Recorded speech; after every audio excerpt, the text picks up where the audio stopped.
Monsieur le Président, je commence mes propos par vous remercier pour l'opportunité que vous offrez à cette classe politique, dans le cadre d'un échange sur la situation sociopolitique de notre pays. Avant tout, j'aimerais rappeler ici à tout un chacun qu'un bon politicien est un bon Guinéen d'abord, et qu'un bon Guinéen est un amoureux de la Guinée, quel que soit le métier qu'il exerce. L'opposition, ça critique, ça dénonce, ça proteste, ça conteste, mais ça reconnaît aussi.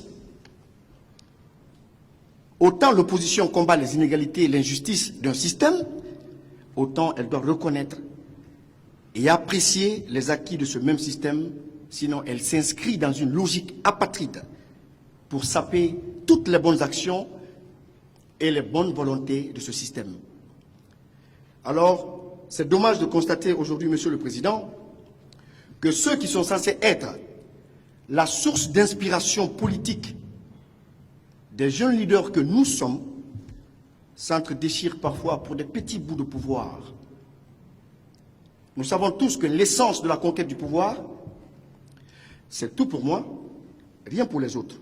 Pourtant, sur presque 200 partis politiques, du plus petit au plus grand ici dans cette salle, chacun caresse l'idée de conquérir le fauteuil que vous occupez aujourd'hui. Mais personne, je dis bien personne, ne s'inscrit dans la logique d'aider la Guinée.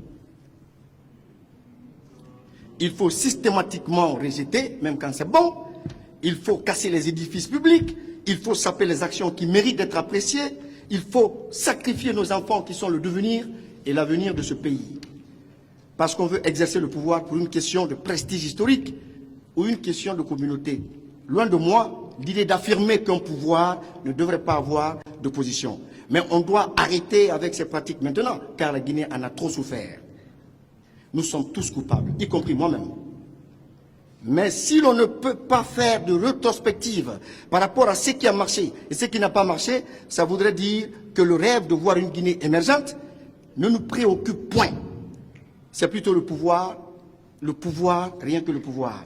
Alors sur la question du chronogramme, des consultations ont été faites avec la participation de toutes les composantes du pays. Des propositions ont été soumises par toutes les entités à travers des mémos. Et suite à cela, une charte a été adoptée comme guide, comme Coran ou comme Bible, on peut l'appeler comme on veut. Donc sur la question du chronogramme, la charte est claire. Sur la clé de répartition des membres du CND, la charte est claire. Sur la question de la nomination des membres du CNT, la charte est claire. Ce n'est pas aujourd'hui qu'on doit faire des grincements de dents sur un certain nombre de questions que la charte a déjà réglées, à mon avis. Une partie de l'opposition souhaite qu'on aille vite, très vite, comme dans Fast and Furious. On n'est pas dans Fast and Furious.